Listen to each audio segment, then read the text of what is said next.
sib teżor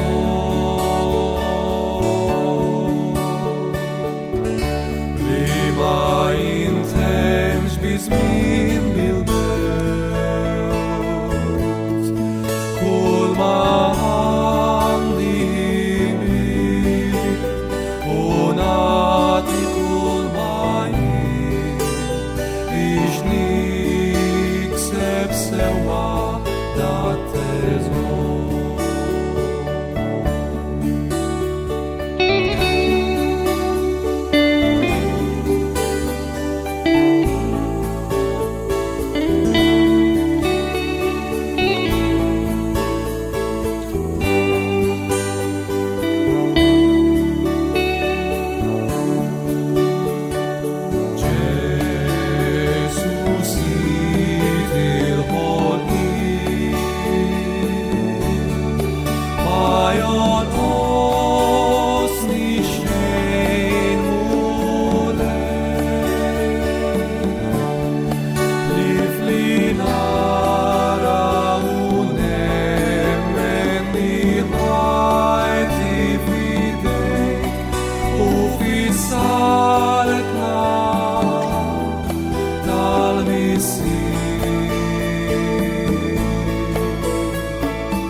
Sister Teresa Camilleri Agostiniana insellimlek u nilqek għal programm ieħor sejjaħtilkom ħbieb il-paċi miegħek.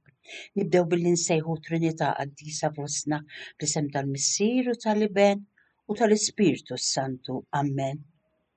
Eżis semmija, illum b'entużjażmu kbir dan il-mulej maħbub tagħna jerġa' jinsab fostna għal din il-lezzjo divina tagħna tal-lum. Ġimħejju kollu ħeġġa biex qabel xejn ifhemna li Alla u dak li jrid jagħmel festa, Alla huwa festa. Irid jgħid lili u lilek illum li din hi dera ħafna iktar differenti minn dik li naħsbu aħna. Forsi hemm drabi li għalina Alla u dak li trid tisforza ħafna, tistinka u tbati biex tikkonvinċih li inti jew jien aħna tajbin u hekk ikun jistħoq ilna l-premju tiegħu. Qed jallimna llum li nagħmlu ferm tajjeb li nbidlu ħsiebna dwar dan u mmorru biħġarna inħabbru l dawk li huma għajjenin spiritwalment li Alla huwa festa. Alla ridna nkunu ferħanin, anzi hu l-ħin kollu jistedinna għal ferħ. Imma min se jemnu lil dan Ġesu twajjeb jekk aħna ħafna drabi infittxu l-ferħ għand in-nies, infittxu l-ferħ fil-flus, fil-karriera, fis-saħħa, fil-familja? Iżda Ġesu se jgħidilna llum li Alla ma jaqtax qalbu minna imma jkompli jsejjaħ u llum jerġa' jsejjaħ lil dawk li huma qrib, imma wkoll lil dawk li huma mbedin. Ejjew għall-festa tiegħi, ejjew għall-festa tiegħi qed jgħidilna. Huwa jrid iqaċċad il-velu li qiegħed jagħti wiċċ ħafna nies, forsi wiċċi u wiċċek ukoll, biex hekk inkunu nistgħu naraw l-imħabba, il-ħniena u s-sabar li dan Alla għandu għalina. Dan il-velu qed issemmija u importanti li nirriflettu fuqu u intajruh għax huwa velu li qiegħed jagħtilna jaħasra ir-realtà u s-sbuħija li għandu dan Alla għalina. Mhux li kienet issemmija li niskopru falla l-waħdini li rebaħ l-ikbar problema li kull bniedem għandu. X'inhi din il-problema? Il-mewt. Aħna nxandru li fi Kristu dan il-qaddis li jinsab fostna Alla rebaħ il-mewt għal dejjem għalina. Kristu tassew għam il-mewt u ta' dan hemm il-Knisja tagħna xud. Huwa fatt li qiegħda tgħid il-verità u mhix tikdeb. Il-Knisja li Alla żamma ħafna ħajja 2000 sena. Il-verità li Kristu qam kienet u tibqa' għal dejjem. Eżis semmija, isibaw se jgħidilna Ġesu illum. Min jiskopri l-imħabba u l-ħnina ta' Alla papà iserraħ rasu bih u jerħi ħajtu fidej bla ma joqgħod jinkwieta u jħabbel rasu. Importanti li niskopruh dan eżis semmija biex nibdew nobodu hekk l-natura qadima tagħna u forsi anki midimba. Nitolbu lil dan Ġesu qaddis tagħna preżenti fostna biex din in-natura qadima tiġi maqtula.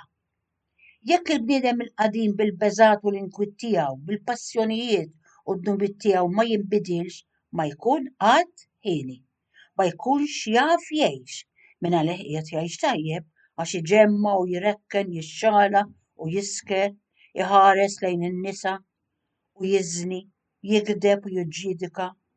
X'nambuhom dawn? Ejja jint li qed tisma' ibda din l-avventura ma' Ġesu u ħallih jagħmel minnek bniedem ġdid. Il-bniedem il-ġdid huwa dak li għandu rasu mistrieħa għax missieru huwa Alla. U allura x'jista' jiġrilu? Żgur li missieru mhux se jħallih imut għal dejjem. Ejjew ma jimpurtanix iżjed minn dak li toffri d-dinja imma nkunu għolja minn ġewwa. Dan hu verament ħelsien tal-bniedem il-ġdid. Ejjew eżis semmija flimkien ma' Ġesu l-Għażiż tagħna, insejħu kollomna Marija iva ħalli flimkien magħhom nagħmlu din il-lezzjon divina permezz tas-silta li se noħduha mill-Vanġelu ta' San Mattew kapitlu 22 versi minn 1 sa 14 li jġib it-titlu Sejħu għall-festa lil kull min issibu. Nirriflettu eżis semmija. Din hija parabola oħra ferm importanti tal-ikla tat-tieġ li għamel is-sultan u l-istedenijiet u l-inviti li bat. Din il-parabola jgħidilna San Mattew fl-introduzzjoni tagħha li l-mulej ivvinta għall-qassisin il-kbar u x-xjuħ tal-poplu għax lilhom qala. Kif sejrin nisimgħu, però illum hija kelma għalik u għalija, Veru dawn kienu b'fost dawk li lil Ġesu ma laqgħux. Kienu qed jistennew il-Messija imma meta ġie ma rfux. Għax ma kienx bħalma kienu pinġew f'moħħhom fil-fatt kif qed jiġri anki fostna llum eżis semmija.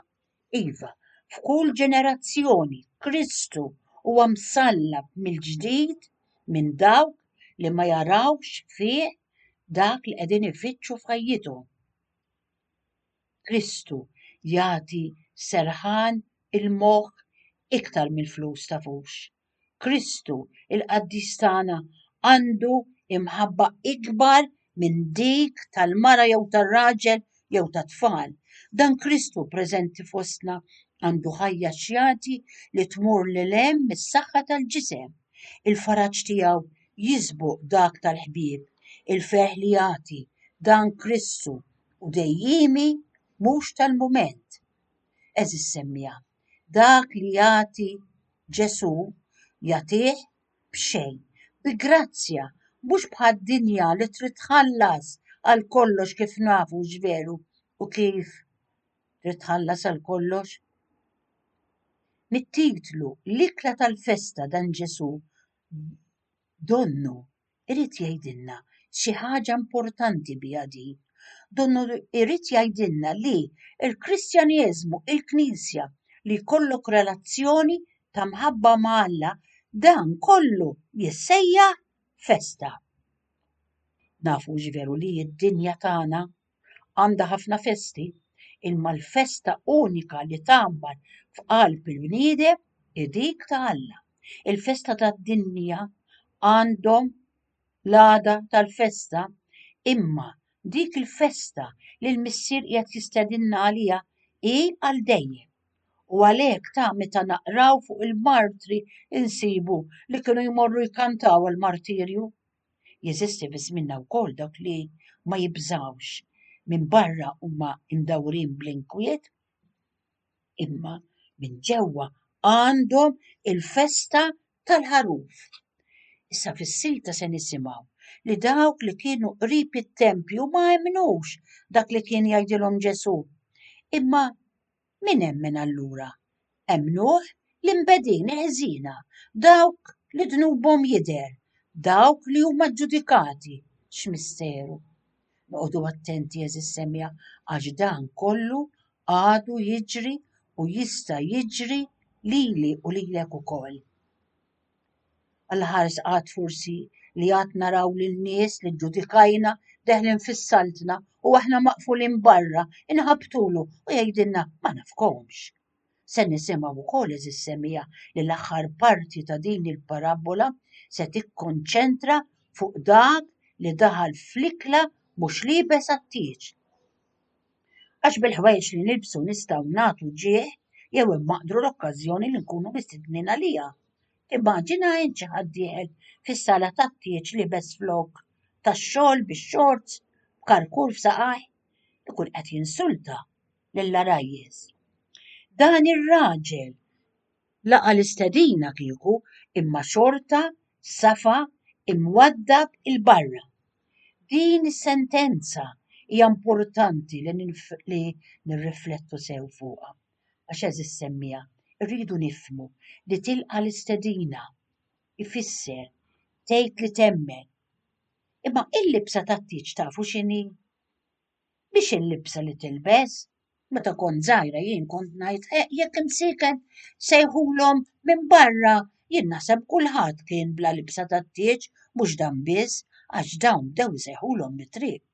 Imma il-libsa tat-tieġ xi tfisser sew? Tfisser l-opri, il-mod kif wieħed jgħix li jakkumpanjaw il-fidi vera. Għax bil-paroli kulħadd jgħid li jrid, imma l-fatti kollox. Mingħajr l-opri eżis semmija il-fidi mejta. Mhux l-opri li jsalvawk, imma hija il-fidi li tiftħilna il-bib tal-ġenna. U jekk tassew għandek fidi li se ssalvak, allura din trid tidher eżis semmija fil-mod li bih intgħix, fil-mod li bih jinnejx, propju danu li jixtieq jallimna il-Mulej Ġesu illum. Nisimgħu b'attenzjoni din is-silta mill-Vanġelu ta' San Mattew għedna kapitlu 22 versi mill-1 sa 14. F'dak iż-żmien iqqas-sitien il-kbar u l-xjuħ tal-poplu Ġesu reġa' qabad ikellimhom bil-paraboli u qalilhom issa għadna ta' smewwiet tiġbah il-wieħed sultan li jagħmel festa għat-tieġ ta' ibnu u bagħat għall-mistednin mal-qaddejja tiegħu biex jiġu għall-festa. Imma dawk ma rridux jiġu u reġa' bagħat qaddejja oħra u qalilhom għejdu lill-mistednin ara il-mejda tiegħi lesta, il-barrin u l-oġġiela ibsemna diġà maqtula u kollox lest, ejjew għall-festa. Iżda dawk ma tawx każ. Min mar l-għalqa, min għan-negozju tiegħu u l-bqija qabdu l-qaddejja tas-sultan, żebilħuhom u qatluhom. Is-sultan inkolla ħafna u bagħat is-soldati tiegħu eret lil dawk il-qattila u ħarqilhom il-belt tagħhom. Imbagħad qal lill-qaddejja tiegħu il-festa mħejjija, imma lil dawk ma kienx ta' min jistedinhom għaliha. Mela, morru f'salib it-toroq u sejħu għall-festa lil kull min issibu. Dawk il-qaddejja ħarġu fit-traqat u ġabru lil kull min sabu, ħżiena u tajba, u s-sala intliet bin-nies għall-mejda. Mela, jidħol is-sultan ħalli jara min kien hemm fuq il-mejda u hemmhekk lemaħ wieħed imma kienx liebes għall-festa tat-tieġ u qallu ħabib, dan kif dħalt hawn m'intix liebes għall-festa. Dak tbikkem. Imbagħad is-sultan qal lil dawk li kienu qegħdin iservu orbtulu riġlejh u jdejh u wadbuh il-barra fid-dlam.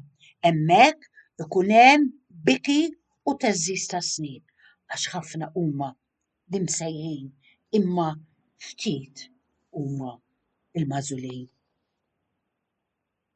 Eżis semmija parabola u ġwiera li ġġalek taħseb fuqha fil-profond ta' qalbek. Imma biex nifhmuha sew is-silta tal-lum jeħtieġ naraw x'kien jiġri fi żmien Ġesu waqt l-ikla ta' filgħaxija fil-familja. Kulħadd kien ikun miġbur madwar il-mejda filwaqt li kienu jħallu l-bib miftuħ biex jekk jiġi xi fqir jittallab iħossu milquh bla ma jistħi. Fuq il-mejda kont issib il-ħobż u l-inbit. F'dan l-ikel li jmantni l-ħajja kienet preżenti l-enerġija mill-art, minn xogħol il-bniedem, mix-xemx, mix-xita u mir-rieħ. L-art u s-seba kienu jingħaqdu fil-ħolqien ta' dawn il-prodotti biex jagħmluhom doni mingħand Alla. Il-ħobż neċessarju għall-ħajja, l-inbit le, imma neċessarju biex iġib il-ferħ u s-sens ta' festa. Għax biex il-ħajja tal-bniedem tkun kompluta eżis semmija jrid ikun hemm l-element ta' ferħ. Il-frott tal-art, il-ħobż jiġi sagrifikat biex imantni l-ħajja tal-bniedem. Dan kellhom rispett li ma kinux jaqtaw b'sikkina imma jaqsmuh b'idejhom. Mhux ta' bxejn Ġesu għażel il-ħobż biex permezz tiegħu ikun preżenti fostna. Fil-ħobż u l-inbit il-familja kienet tara wkoll xogħol il-bniedem. Kien hemm ħafna involuti, il-bdiewa, il-ħassada, l-assara, l-om li taġen it-tqiq u t-tifel li jġib l-ilma mill-lajn. Barra in-nutriment, il-ħobż u l-inbit kienu sinjal u ċelebrazzjoni ta' għaqda fost il-membri tal-familja. Il-familja ludija madwar il-mejda kienet titgħallem li ħajjitna tiddependi fuq ir-rigali tal-Alla u fuq l-enerġija li npoġġu għas-servizz tal-oħrajn. Fuq dan il-kunċett ta' ikla tal-aħwa li Ġesu ried jibbaża il-Knisja ġdida tiegħu fejn mhux kulħadd jiġbed ar-rasu egoiżmu imma fejn bir-rigali tal-Alla u s-servizz ta' kull wieħed minna lejn l-oħrajn ngħixu f'għaqda waħda bħal aħwa fl-istess familja. Għalhekk ma jixraqlux il-bniedem li jibla, li jaħtaf, jiffanga u jisker dan l-aġir m'għandux ikun. Il-bniedem jixraqlu li jiekol u jixrob bil-galbu u l-qies u kemm jista' jkun ma' xi ħadd ieħor. Isimgħu biex issemmija ġver sabiħ insibu fil-ktieb ta' Iżajija li jgħid jagħmel il-mulej mejda bl-ikel fin, bimbejjed b'fini, b'laħam imsemmen. Ir-rabbini kienu jgħidu li dil-festa Alla ħejjija għall-ġenna. Ġesu joħroġ b'din l-idea ġdida.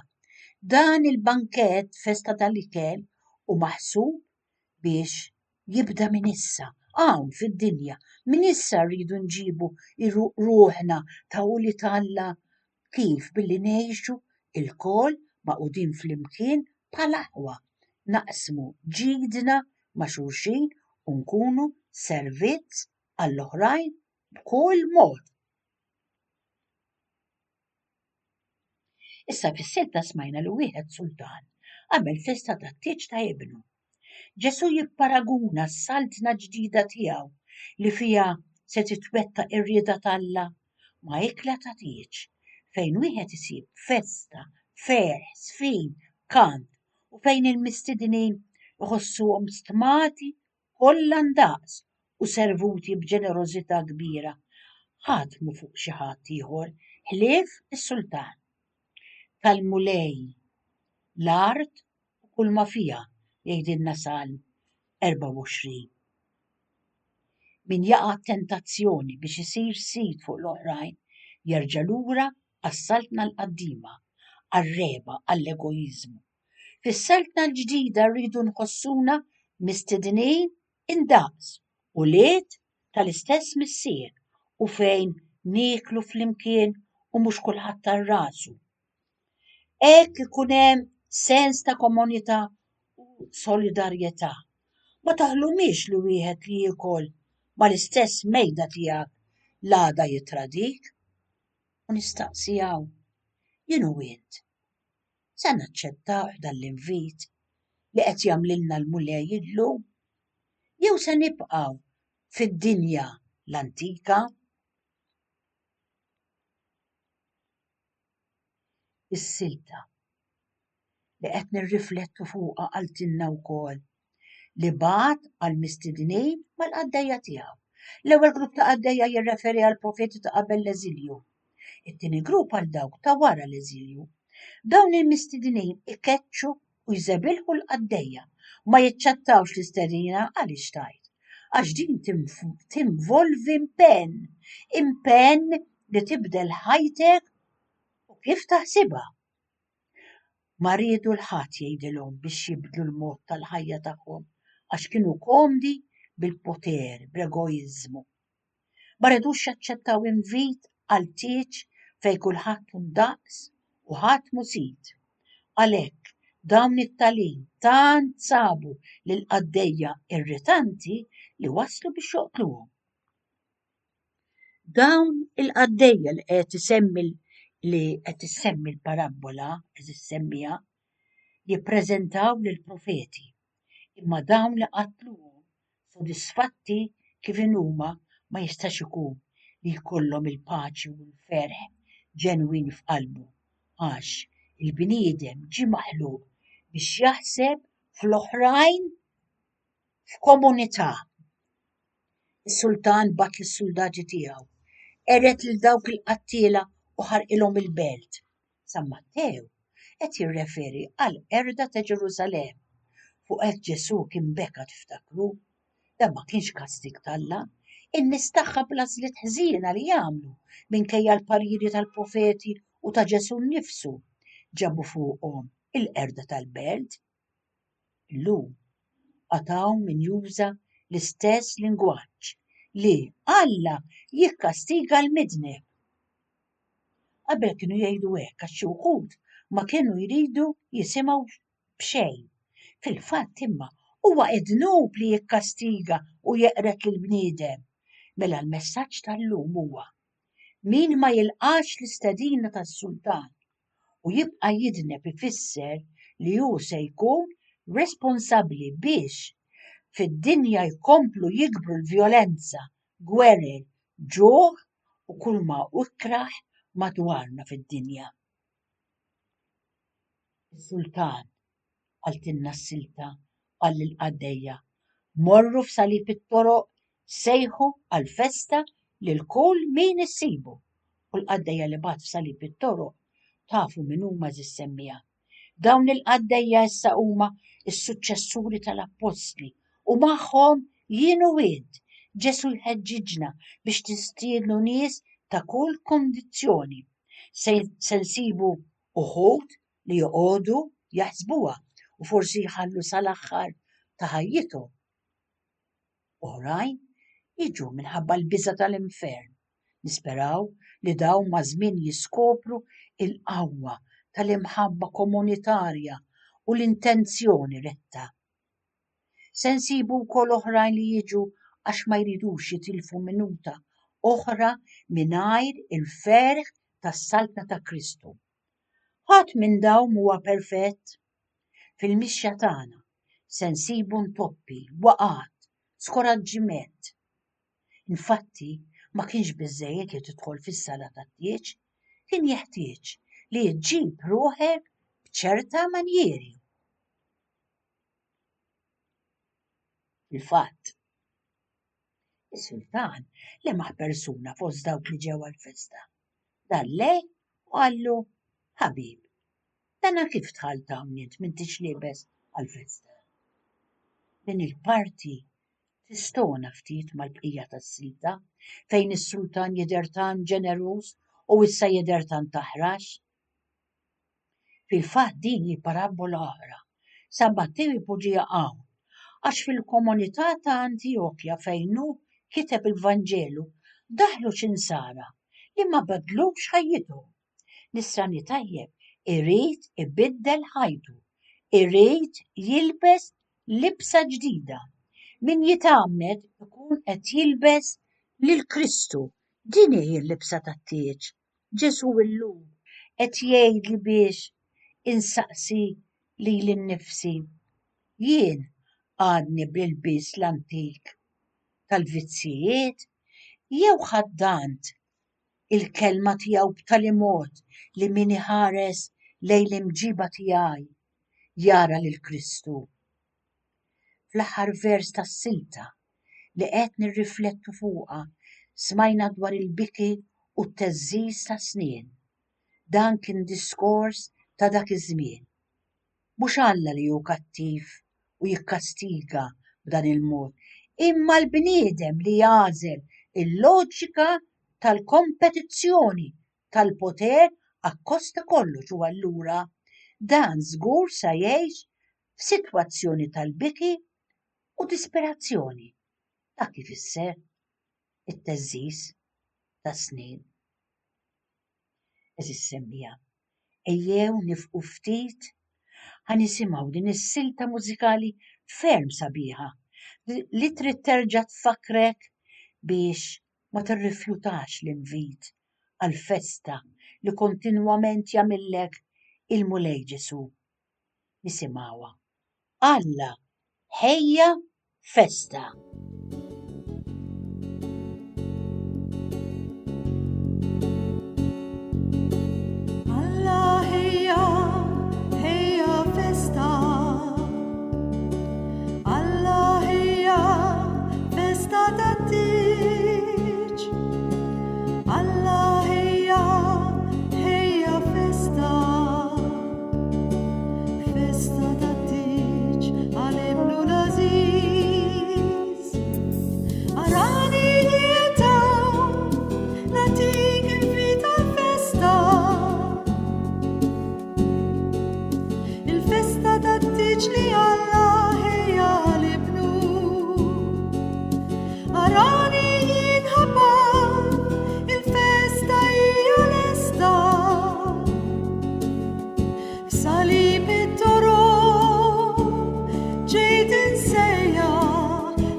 Għaddisni u saffini minn ġewa, neħili minn qalbi kull ħmiġ.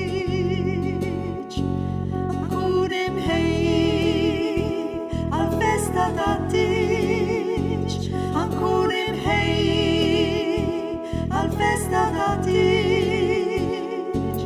Għax ħafna huma li msejħin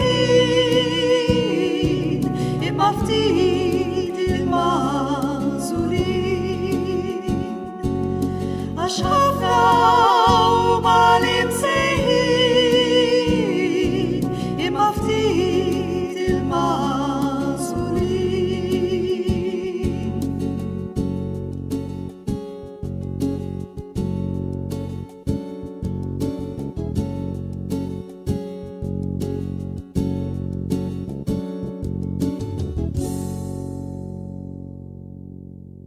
Eżis semmija inkomplu nagħmlu ftit riflessjonijiet oħra fuq din il-parabola ferm importanti. Aħna sa ċertu punt tal-grazzja tal-Alla u ġvera ġalqajna l-istedina ta' Kristu biex nidħlu fis-saltna tiegħu, imma rridu li jkollna l-libsa xierqa għat-tieġ. Ġarajna xi kwalità ta' libsa xierqa trid tkun biex hekk nistgħu nittamaw li jkollna sehem fil-festa mhux biss hawn fl-art imma fis-saltna ta' dejjem. Smajniha fis-silta tal-Vanġelu din is-sentenza ta' kuraġġ. Il-mejda tiegħi lesta, kollox lest, xi kliem sabiħ, ejjew għall-festa. Se jkollna ikla tajba, din l-istedina li Alla jagħmel lill-bniedem biex ma jiskoraġġux f'ruħhom. Ma jistidinhomx f'xi lukanda Ġesu jew restorant iżda f'daru stess. Il-ikla tas-saltna ta' Alla. L-ikla tas-saltna ta' Alla li għad nirtu meta Alla jsejħilna trid teżisti qabel xejn eżis semmija anki waqt li għadna hawn. Ġesu l-maħbub tagħna kien qed jitkellem qabel xejn fuq is-saltna ta' Alla fuq l-art.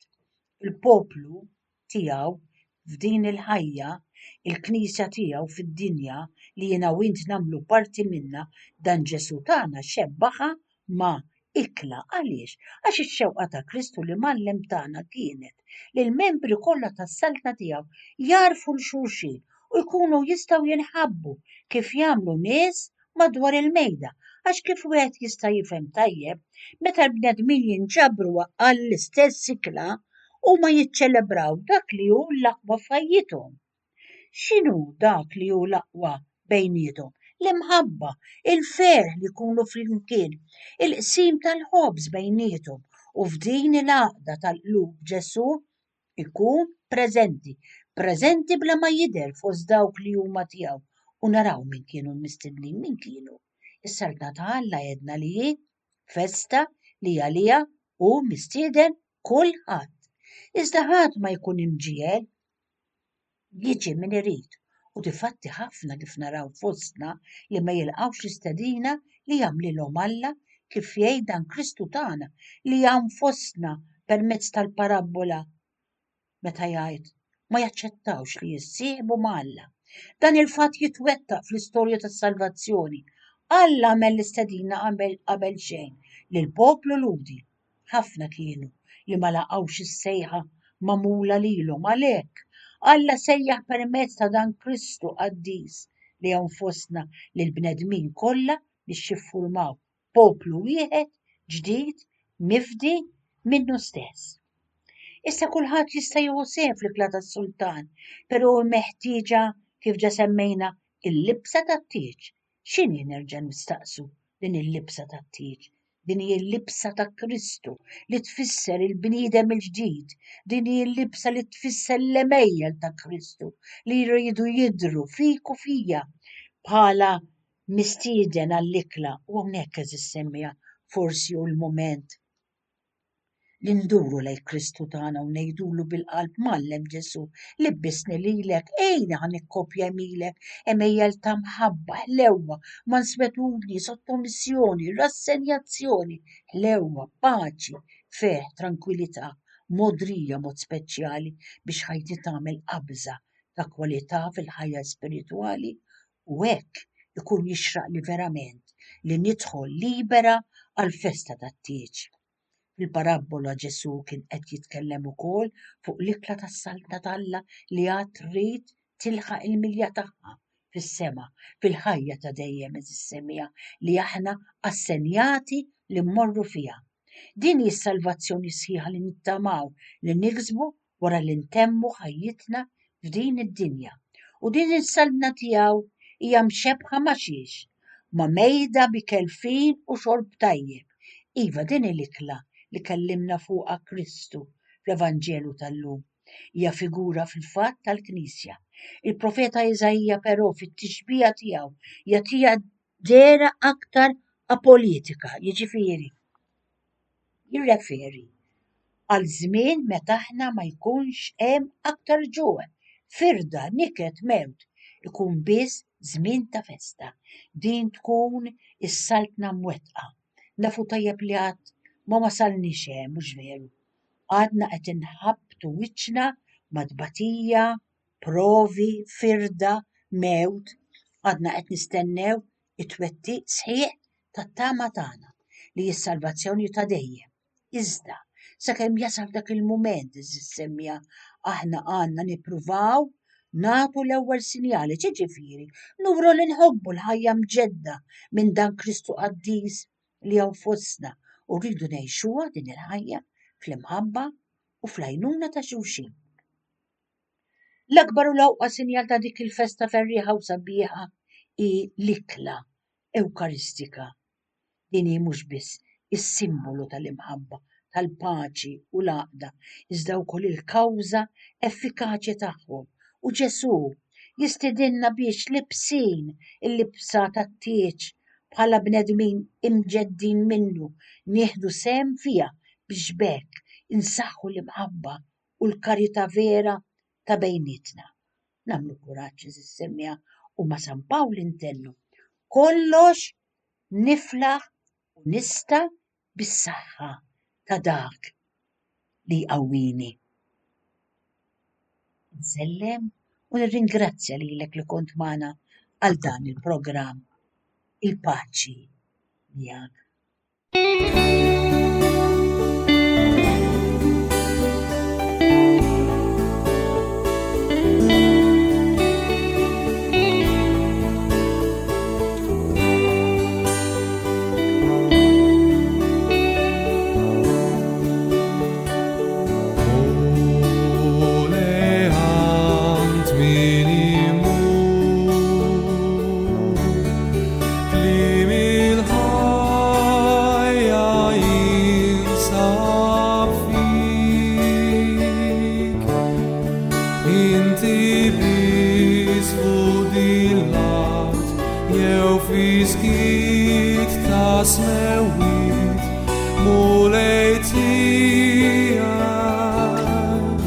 Salvator